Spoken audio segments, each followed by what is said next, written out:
One of the most dramatic and now bitter feuds to have broken out in recent months is that between Hunter Hall's listed investment company, Hunter Hall Global Value Fund, and its largest shareholder, Wilson Asset Management.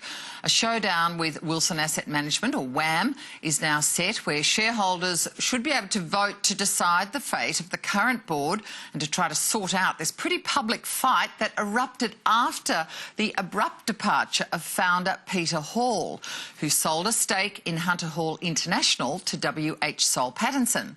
Well, joining me live now is Geoff Wilson, Chief Executive of Wilson Asset Management. He's in our CBD studio. Geoff, thanks for joining us. Hi, Helen. Now, you will get your showdown with Hunter Hall Global Value Board, won't you, when shareholders vote on your resolutions, and you basically want 3 new directors on the board to dump 3 existing ones? Is that right? Well, first of all, I mean, those facts are correct. First of all, we don't want any showdown with anyone.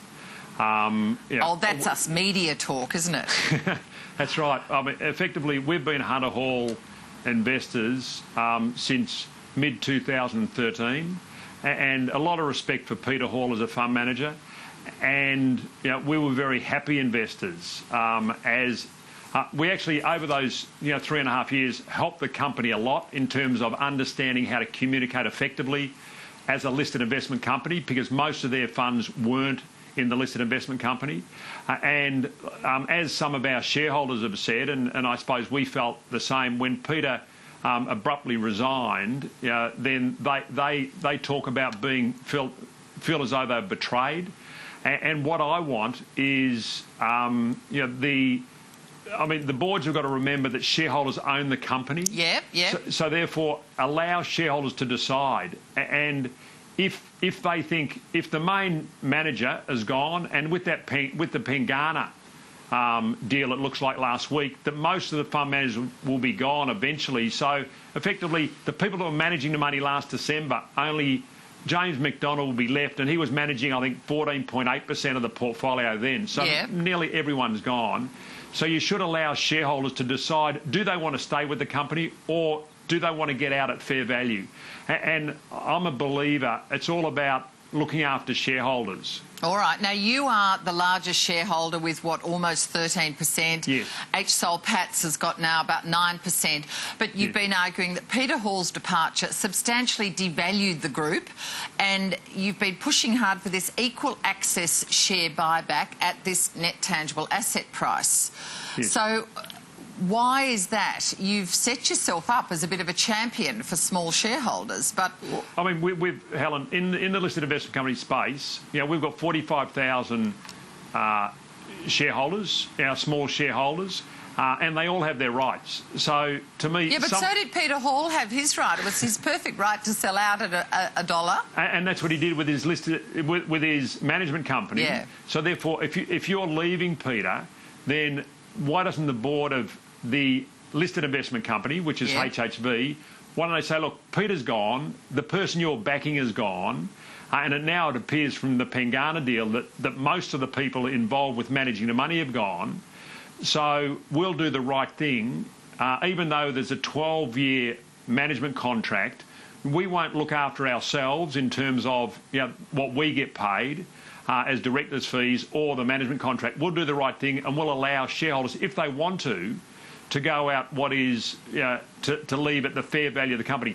We want the company to continue. All right, what is the fair value of the company at the moment? Well, this morning, it looks, on our numbers, it's a little over $1.26. Yeah, so he sold out at $1. The shares were trading... No, that's in Hunter Hall International. That's right, okay. Yeah. If you get the share buyback in HHV, Hunter Hall Global Value Fund, Hunter Hall says that you, WAM, that you have not committed to participating in that share buyback. Is that the case? Yes. That is 100% correct. Yeah, they sent us a legal letter a couple of weeks ago trying to get us to say what we'll do. The tough thing is their logic is totally flawed. They're saying they want to know what we're going to do. So if we don't accept the buyback, our control of the company increases. Yeah. Which is totally illogical. Well, why is that? Because, well, if we didn't accept the buyback, it would increase, but there's a 12-year management agreement. So why would we want to stay there as investors that we're paying someone else to manage it that we don't have enormous respect for the next 12 years. In terms of, as an investor, and I'm sure, Helen, you've got some assets that you own personally. Now, will you tell someone now what you want to do when you don't have all the information, and you won't get all that information until the very last point in time before you've got to make up your mind? You want maximum flexibility. You don't want to say, oh, I will do something now, and then something changes. So does a takeover bid for the company. All right. I suppose you could understand their position that, you've been pushing for this to force them to put a share buyback, equal access share buyback for all the other smaller shareholders. So you're demanding that, but you're not saying whether you'll participate in it. So they are saying, of course, as you've read in the media and as I've been speaking to them today, that if you don't participate, your shareholding almost doubles from 13 to 26% without you having to pay a premium. Yeah, but this is totally illogical. Right, because you're saying that why would we stay with someone? There's a 12-year management agreement. Yeah, we could own 50%. Yeah, we bought our 12% at a big discount to NTA. It's still trading at a discount to NTA. We've bought shares recently at a discount to NTA. What advantage is owning a bigger holding of something you're paying someone $5 million a year to manage? All right, but on the other hand, Geoff, why are you arguing? Why are you demanding so much for this share buyback if you don't want to benefit from it? No, Helen, I'm not saying... What I'm saying is we will make our mind up. Our job is to look after our investors' money. Yeah, right. That's our job. And do you want me to potentially put that at risk by telling you, by committing to something that a better opportunity might present itself? That is further down the track. All right. And you've got to remember, Helen, we're putting an independent board in. I'm not deciding whether there's going to be a buyback or not. That independent board, they will make the decision. All right, well, just on that, go ahead. Yeah, the current board, the chairman's getting paid over $100,000 a year. The other directors, directors' fees are $60,000 a year.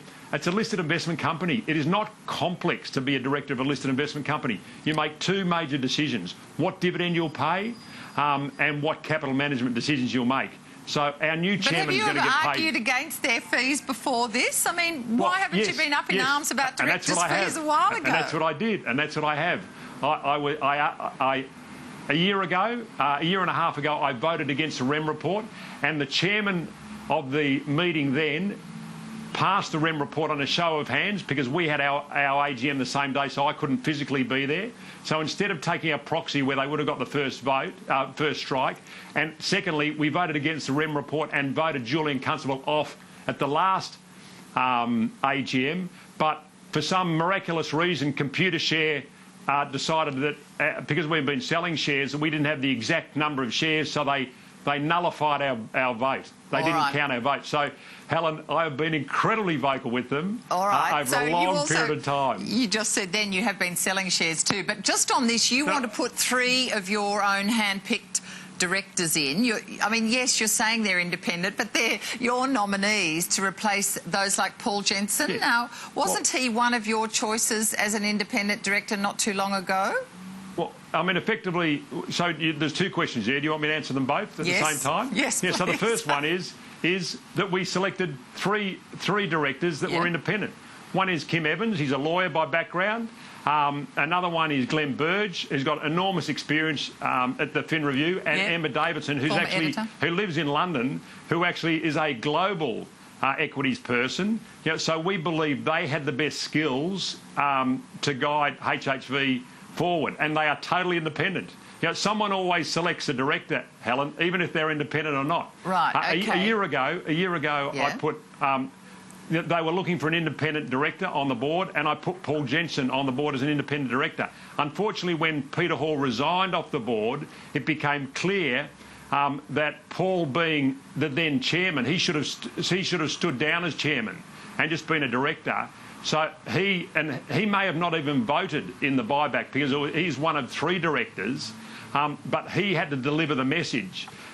So in terms of his position, it became he just couldn't stay a director of WAM Capital and also to be on the board of HHV. And I asked him to decide between the 2. He didn't want to decide between the 2, and then unfortunately I had to ask him to leave because it was a commercial conflict. And a number of people think that his decisions were negative for WAM Capital, and my job as chairman of WAM Capital is to look after WAM Capital shareholders. Of course. So, Geoff, just to reiterate the point we were talking about before, is this really a bid by WAM for control or to increase your shareholding in Hunter Hall Value? Helen, you're a very smart young lady. I like the young, thank you. That's right. Yeah, so I went through the logic. Now, we're putting an independent board on. Whether we accept the buyback or not is our decision, and we should be allowed to make that decision when we want. All right. And if we don't accept the buyback and we own a bigger shareholding, we are bound to pay Hunter Hall fees, 1.5% of the value of the assets, even though they've underperformed over 1 month, 3 months, 1 year, 3 years, 5 years. We are bound to pay them that money for the next 12 years. You can work that out, Alan. I know you've been caught up with their spin, but it's quite logical. That's why I'm happy. I'm getting both sides of the story. Well, you're getting caught up with their spin. I'm very happy to hear your view. Yeah. And, so... Oh, yeah. But their spin is totally illogical. And to me, it's disappointing that, the board, led by Paul Jensen, will make comments like he has today in the paper that we're trying to scare small investors to accept the buyback. We're not. Any investor can decide what they do. The investors will vote, and on the 6th of next month, it'll be very clear what the investors want. I've been amazed. We called an EGM for RHG years ago when we believed the company wasn't doing the right thing, and we had phenomenal support for that. In terms of this situation, we have been contacted by a significant number of shareholders. All right, Geoff Wilson, we will wait to see then, and I'm always happy to speak to you.